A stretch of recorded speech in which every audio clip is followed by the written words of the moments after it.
He died in his sleep because of this. I beg you, stop doing it. It leads to heart attacks and strokes. Before I share anything else, I need you to stop what you are doing and pay very close attention to what I am about to tell you, because this could literally save your life or the life of someone you love.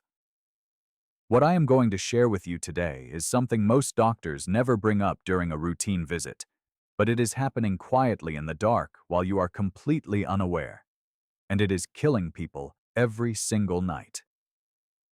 I recently lost a close friend of mine, a retired school teacher named Harold, who was 71 years old from Columbus, Ohio.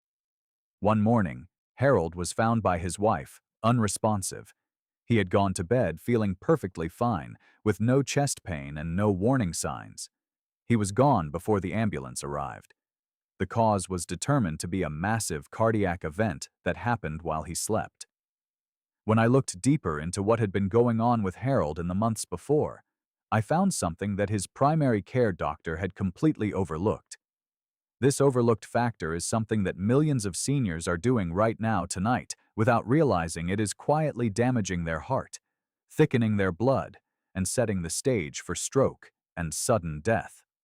A landmark study published by the European Heart Journal followed over 84,000 adults between the ages of 60 and 80 over a period of 9 years.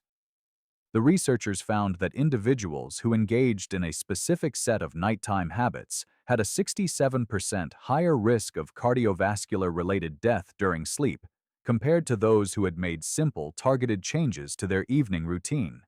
67% higher risk. That is not a small number. That is the difference between waking up tomorrow and not waking up at all. Now, I know some of you might be thinking, "Oh, doctor, I feel fine. I sleep fine. This does not apply to me." That kind of thinking is exactly what costs people their lives, because the most dangerous conditions never announce themselves. They build silently over months and years, like rust forming on the inside of a pipe, invisible until the pipe bursts. Today, I am going to walk you through 6 things that seniors need to stop doing before bed. These are ranked from number 6 down to number 1, and the closer we get to number 1, the more critical it becomes. I will tell you right now that number 2 on this list shocked even me when I first reviewed the research, and most of you have absolutely no idea you are doing it. So, stay with me all the way to the end, because missing even one of these could cost you everything. Number 6. Eating a large meal within 2 hours of going to bed. Coming in at number 6, and this one might surprise you because it seems so harmless, is eating a large meal within 2 hours of going to bed. Now, I know this is something that millions of people do every single night. A late dinner, a big snack, maybe some leftovers before turning in. It feels comforting, but here is what is actually happening inside your body when you do this, and it is not pretty. When you eat a large meal, especially one high in carbohydrates or fat, your digestive system demands an enormous surge of blood flow to process that food. To accommodate this, your heart has to work significantly harder to pump blood to your stomach and intestines. For a 30-year-old, this is manageable and poses little threat, but researchers at the University of São Paulo published findings showing that in adults over 65, postprandial, meaning after eating, cardiac stress increases, blood pressure by an average of 22 points, and elevates heart rate substantially for up to 3 hours. Now, imagine that happening while you are horizontal and asleep, with your body already in its most vulnerable state. Your cardiovascular system, which should be winding down for recovery, is instead put under intense strain, forcing it to keep working overtime when it desperately needs to rest. This strain on the heart muscle, repeated night after night, contributes directly to arterial stiffening and plaque formation over time. Furthermore, there is the issue of acid reflux and what is called vagal stimulation. When stomach acid travels upward, which happens far more easily when you are lying down with a full stomach, it can actually trigger irregular heart rhythms, known as arrhythmias, in susceptible individuals.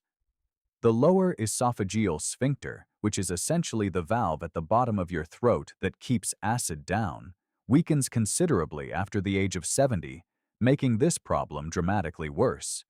The vagus nerve, which connects your stomach to your heart, can be stimulated by this acid reflux, sending signals that interrupt the natural pacemaker of your heart. This can cause palpitations, skipped beats, and in severe cases, atrial fibrillation. The solution here is beautifully simple and highly effective. Finish your last full meal at least 3 hours before bed. If you are genuinely hungry in the evening, a small, easily digestible snack, like a handful of walnuts, a small piece of dark chocolate, or half a banana, is perfectly fine. These options provide nutrients without requiring the heavy digestive workload that causes cardiovascular stress. Pair this habit change with a short 10-minute walk after dinner. Research from the University of Limerick found that just a 10-minute post-meal walk reduces blood glucose spikes by 28% and takes significant pressure off your cardiovascular system during the critical nighttime hours.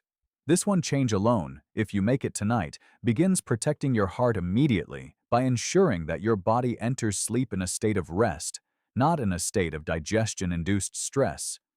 The cumulative effect of giving your heart those few extra hours of nightly recovery cannot be overstated.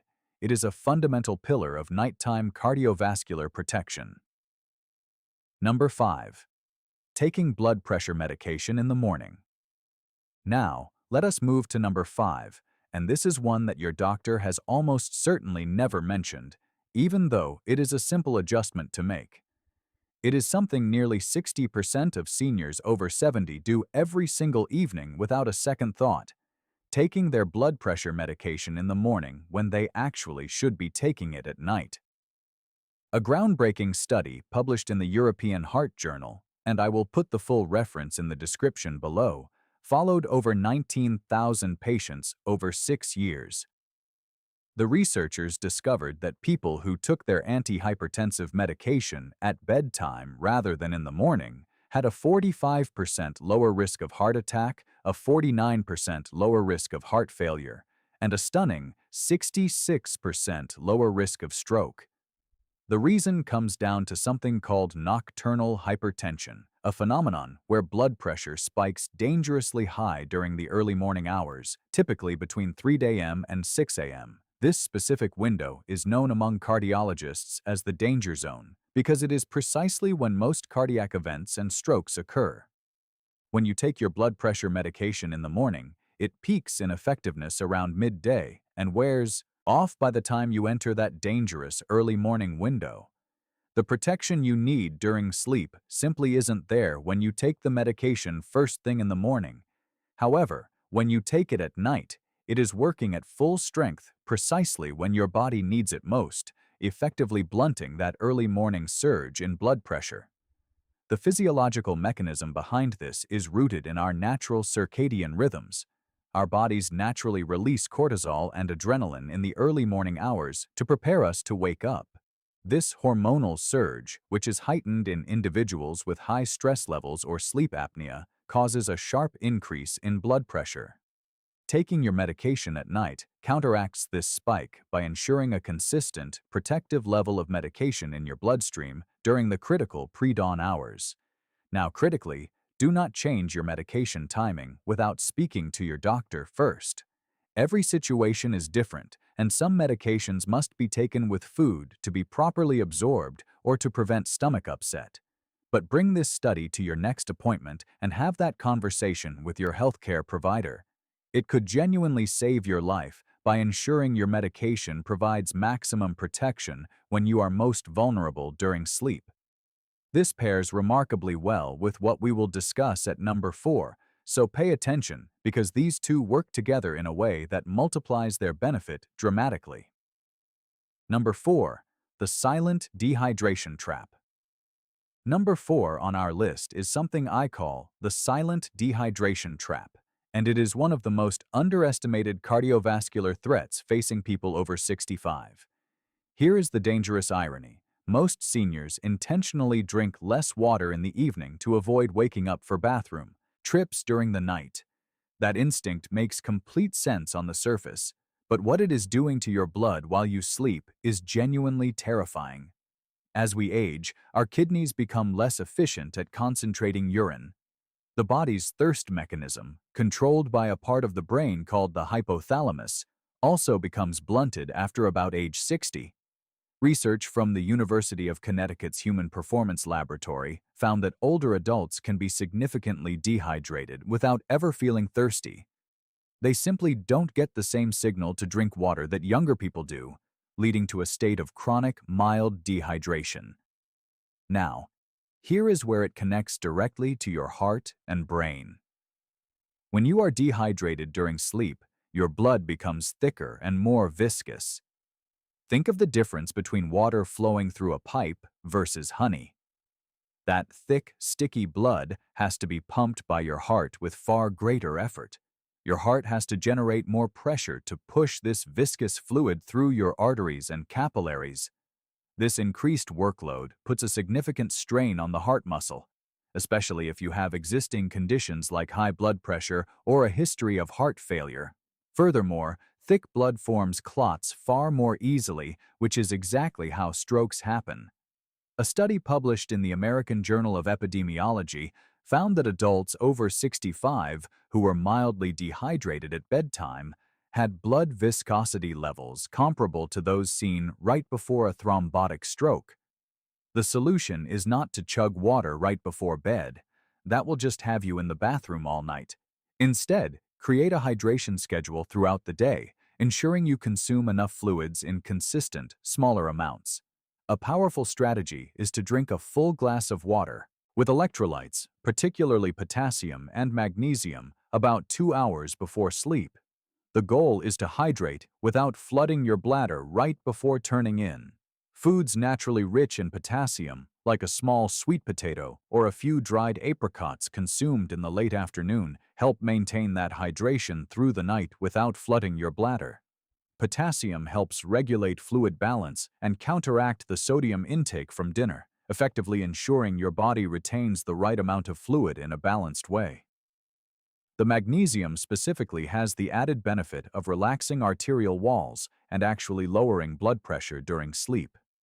These two nutrients together are like giving your cardiovascular system a gentle protective cushion for the night ahead by reducing blood viscosity and easing the heart's workload. Number 3. Nighttime screen use. Now, I want to take a quick moment here to ask you if this channel has been helpful to you. Please take 5 seconds right now and hit that like button and subscribe if you have not already. We are a community of people who believe that aging powerfully is absolutely possible, and every like and subscription helps us reach more seniors who need this information. It truly means the world to me and to this community. All right, let us keep going because we are getting into the most critical territory now. Number 3 is one that breaks my heart because I see it every single week, and I saw it firsthand with a patient of mine named Dorothy, 78 years old, from Tucson, Arizona. Dorothy came to me after her second minor stroke in 18 months. She was on all the right medications, she exercised, and she ate reasonably well. But when I asked her about her evenings, she described something I immediately recognized as a serious problem.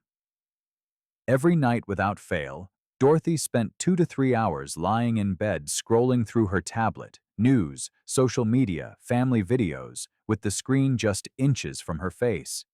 She had no idea that this seemingly harmless habit was directly destabilizing her cardiovascular system night after night.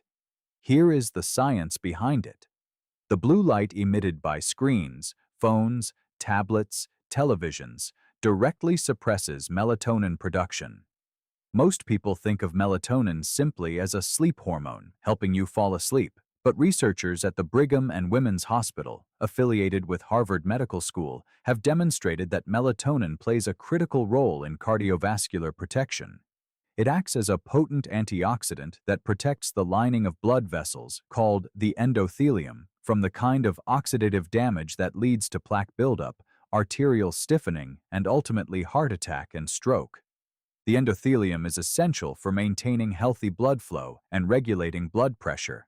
When melatonin is suppressed by nighttime screen use, this protective shield is essentially lowered. In adults over 70, whose melatonin production is already reduced by 75% compared to younger adults. This suppression is particularly devastating. The blue light from screens essentially tells your brain that it is daytime, triggering the release of wakefulness hormones and suppressing the very substances your body needs to protect itself during sleep. A study from the Journal of the American College of Cardiology found that chronic nighttime light exposure was associated with a 43% increase in major adverse cardiac events in older adults. Dorothy followed my advice and instituted a strict no-screen policy after 8 p.m. Within 6 weeks, she told me she was sleeping more deeply than she had in years. Within 4 months, her inflammatory markers, specifically a substance called C-reactive protein, which measures inflammation in the cardiovascular system, had dropped by over 30%. She has not had a cardiac event since. Stop the screens 2 hours before bed. It is one of the most powerful cardiovascular decisions you can make to allow your body's natural protective mechanisms to function properly while you sleep. Number 2. Sleeping on your back. Number 2, and I promised you this one would surprise you, is sleeping on your back. Now, before you close this video and tell me I have lost my mind, please hear me out, because the research behind this is absolutely undeniable. When you sleep flat on your back, gravity causes the tongue and soft tissues of the throat to fall backward, partially or fully blocking the airway. This is the primary mechanism behind obstructive sleep apnea, a condition affecting an estimated 50% of adults over 65, the majority of whom have never been diagnosed. The reason this is so dangerous is that during these apnea episodes, your brain senses a lack of oxygen and sounds an emergency alarm. This alarm floods your body with stress hormones, particularly cortisol and adrenaline. Your blood pressure can spike to dangerously high levels dozens, sometimes hundreds of times per night. Each episode lasts only seconds, brief enough that you never fully wake up, but long enough to cause serious damage to your heart and arteries. The American Heart Association has now formally recognized untreated sleep apnea as a major independent risk factor for hypertension, atrial fibrillation, heart attack, and stroke. A study published in the journal Circulation found that adults with moderate to severe sleep apnea had a 58% higher risk of fatal cardiac arrhythmia during sleep. This is how healthy-seeming people die quietly in the night. The repeated spikes in blood pressure caused by apnea put incredible strain on your heart and arteries, leading to thickening of the heart muscle and a higher risk of irregular heart rhythms that can be fatal. If you share a bed, ask your partner whether you snore loudly or seem to stop breathing momentarily during sleep. If you sleep alone, record yourself with your phone's voice memo app for one night. The signs of gasping or sudden silence are often unmistakable. The solution is simple. Sleeping on your side, particularly your left side, which reduces pressure on the heart and allows for better blood flow, is dramatically protective. A simple body pillow behind your back can prevent you from rolling over. For those with confirmed sleep apnea, a CPAP device is genuinely life-saving. Do not let stubbornness or discomfort keep you from using it. It is not about a temporary discomfort. It is about protecting your heart from a silent killer that is trying to end your life every single night. The change in sleeping position from your back to your side reduces the frequency and severity of apnea episodes, directly reducing the stress hormones that damage your heart while you sleep. Number 1. Chronic untreated emotional stress before sleep. And now, we have arrived at number 1. The single most dangerous bedtime habit for seniors, the one that ties all of the others together and multiplies every cardiovascular risk I have described today. Are you ready? It is chronic, untreated emotional stress left to fester in the hours before sleep. I want you to think about your typical evening for a moment. Do you watch the news, politics, crime, or disasters right before bed? Do you lie awake running through worries about your health, your finances, or your family? Do you replay difficult conversations or conflicts from the day? If so, You are engaging in what researchers at the University of California, Berkeley call rumination before rest, and its impact on your cardiovascular system is nothing short of catastrophic. Here is the mechanism. When you experience psychological stress, your body releases cortisol and adrenaline, the same stress hormones triggered by sleep apnea, but in this case, they are sustained. Chronic evening stress keeps these hormones elevated throughout the night, preventing your blood pressure from completing its natural nighttime dip, what cardiologists call nocturnal dipping. In a healthy person, blood pressure drops 10 to 20% during sleep, giving the heart and blood vessels critical recovery time. In individuals experiencing chronic stress, this dip never fully happens. A 20-year study conducted jointly by the American Heart Association and researchers at Johns Hopkins University found that adults who reported chronic nighttime worry and high evening stress levels had a 72% higher lifetime risk of fatal cardiovascular events compared to their peers with lower evening stress. After age 70, when the body's ability to regulate cortisol is already diminished by roughly 40%, this effect is even more pronounced and dangerous. This is what took my friend Harold. It was not just one thing, it was the accumulation, the late meals, the dehydration, the screens, the back sleeping, and underneath it all, a man who worried every night about his retirement finances without ever telling anyone. His cardiovascular system never got the recovery time it so desperately needed because his mind was constantly in a state of alert. The intervention is not complicated, but it must be intentional. 30 minutes before bed, practice what I call a cardiac wind-down. Turn off all news and screens. Write down 3 things that went well today. Genuine research from the Greater Good Science Center at UC Berkeley shows this simple act measurably lowers cortisol within 20 minutes by shifting your brain away from rumination and toward gratitude. Practice 4-7-8 breathing. Inhale for 4 counts, hold for 7, exhale slowly for 8. This activates the parasympathetic nervous system, which is your body's natural calm-down system, and directly lowers heart rate and blood pressure by signaling to your body that it is safe to rest. If prayer or meditation is part of your life, this is its most powerful application, not as a spiritual formality, but as genuine physiological medicine for your heart.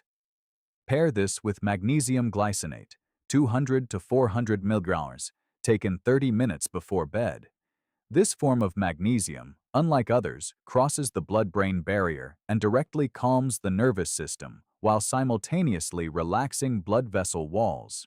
Studies from the National Institutes of Health have found it reduces nighttime cortisol and improves sleep quality in adults over 65 by up to 39%. Think of it as a gentle hand on your heart's shoulder, telling it that it is safe to rest tonight.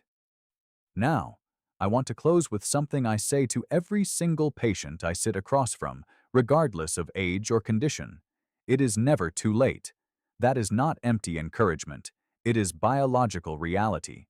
The human body, even at 75, even at 80, even at 85, retains a remarkable capacity to heal and adapt when we remove the things that are harming it.